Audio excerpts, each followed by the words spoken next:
Come back. Now, the last two writing tools inside of Canvas are some that you may or may not use with every specific writing project that you're creating in Canvas. If you go to your right side menu, you're going to see two additional icons that are available. One icon is called Final Polish, and there's not a lot of input that you have with Final Polish. We're just going to click that element, and we're going to click the arrow button in order for ChatGPT to start creating its final polishing of the document. And you'll see this happening in real time. Again, if you don't like the draft, you can revert back to the previous version. If you want to show all the changes that are made, you can click on Show Changes. There is an additional icon on the right side menu. You'll see it at the very top, and basically, you can add emojis to your final draft. We can click on Add Emojis. We can choose the emojis that we want to add. So in this case, we can choose List for Emojis. And we can watch ChatGPT use emojis inside of our document. And you'll see the creation of the emojis in real time. Once you have the emojis that you want, you can then click Copy, and you can head to your favorite word processing software to paste in your content. If you're using a software program like Microsoft Word and you right click and you paste in the document, one of the things that you'll notice is that you will have control over what the formatting is. And so you'll want to think about that as you begin to place your content inside of your word processing document. Okay, it's with that, thanks, and I will see you in another video. One of the things that ChatGPT now has is called Vision. That means then that it can analyze images if you upload them, hereby attaching them. To demonstrate this, we can print the screen, we can copy entire screen, and what we're going to do is we're going to now upload this entire image to ChatGPT and ask ChatGPT to explain all of the elements on the screen. We will grab the image from our hard drive. And we're going to ask ChatGPT to explain all of the clickable buttons, links, and areas in this image. We will then click Enter, and we will allow ChatGPT to look at our image and then determine what the image is and to give us the explanation that we have requested. And you can see this happening in real time. You might be under the impression that ChatGPT knew this because it is ChatGPT where we took the screenshot. So we're now going to upload a different screenshot. We will suggest a simple query and we will upload the image. And we will allow ChatGPT to determine what it is that it sees in this image. So by ChatGPT having vision, that means that you can upload an image. You can expect that ChatGPT can read the image and it can describe what it is that it is seeing. This allows you to give ChatGPT multimodal input. Okay, so with that, thanks, and I will see you in another video. One of the things that ChatGPT now has is called Vision. That means then that it can analyze images if you upload them, hereby attaching them.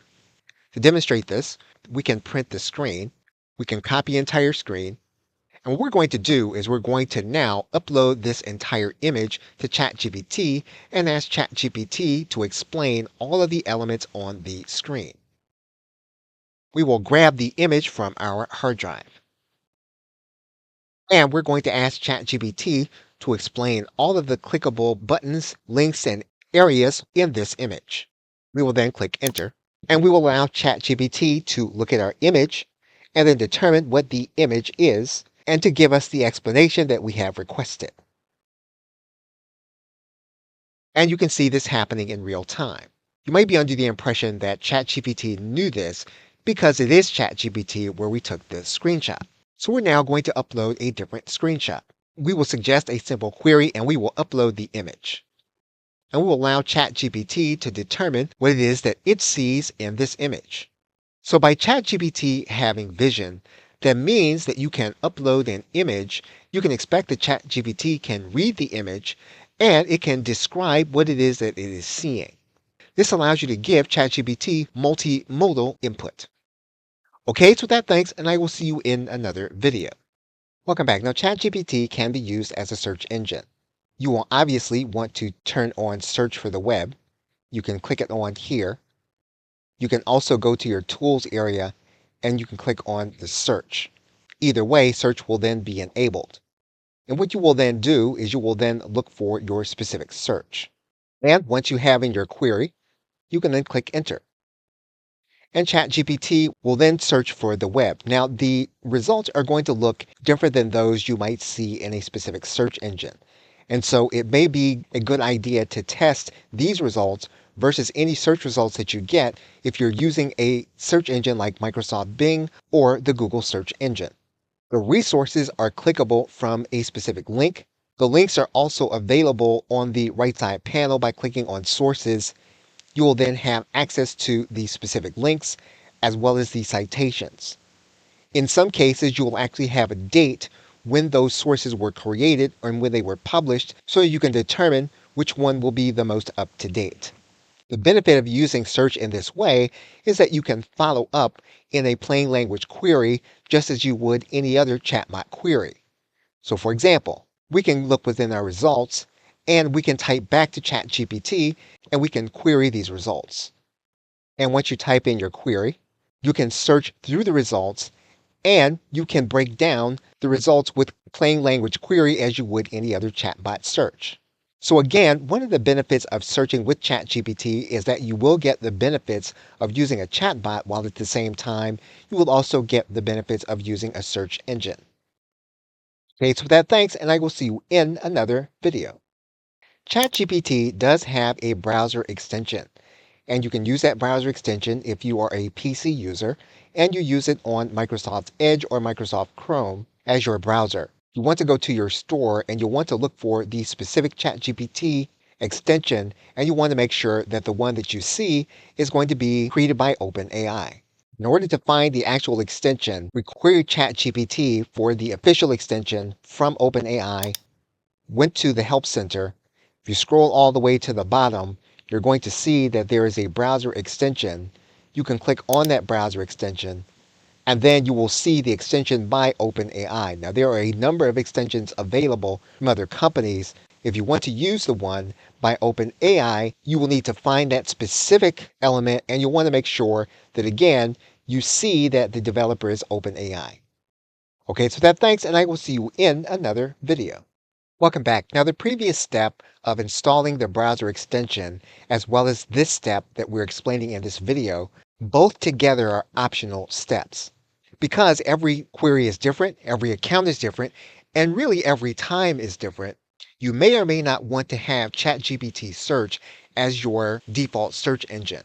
It's fair to mention that ChatGPT has had, in its short history, a data breach, and so installing ChatGPT Search as the default search engine is not risk-free. It's one that you will need to evaluate individually to determine if it's something that you want to have on your system and that you should have on your system. However, if that is the case and you do install the browser extension allows you to change your default search engine to ChatGPT Search. And what that means is that when you search in your address bar, ChatGPT Search will be used. For example, in this case, we're going to go to the address bar and we're going to write in a common search query as we would if we typed into the address bar. And we're just going to type in the words as we would. You'll notice that the search tool is available. And when we click on enter, what's going to happen then is that because of the browser extension, ChatGPT is actually going to do the search for us, and the browser is going to be the element that sends us there. So you can use ChatGPT as your default search engine if that is what you want to do, in the same way that you may have used Microsoft Bing, in the same way you may have used Safari or the Google search engine.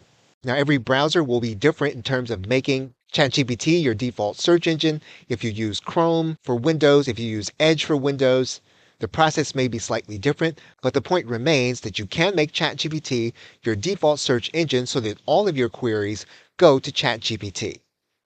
Okay, it's with that, thanks, and I will see you in another video. Welcome back. Using ChatGPT as a default search engine means that you can also use ChatGPT as local search. For example, we can turn on search.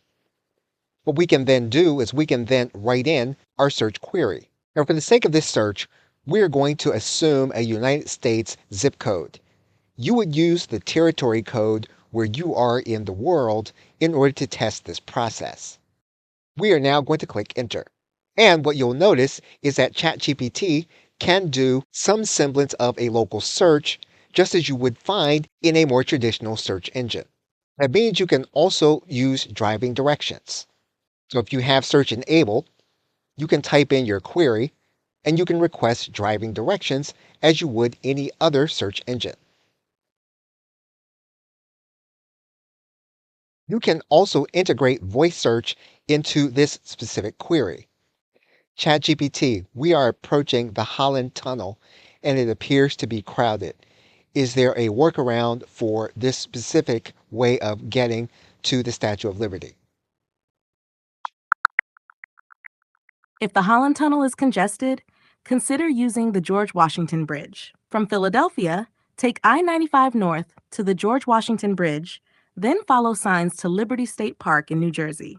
This route avoids the tunnel and leads to ferries for the Statue of Liberty. So as you can see, you can integrate into your search voice interaction and you can do it in real time. Okay, so with that, thanks, and I will see you in another video.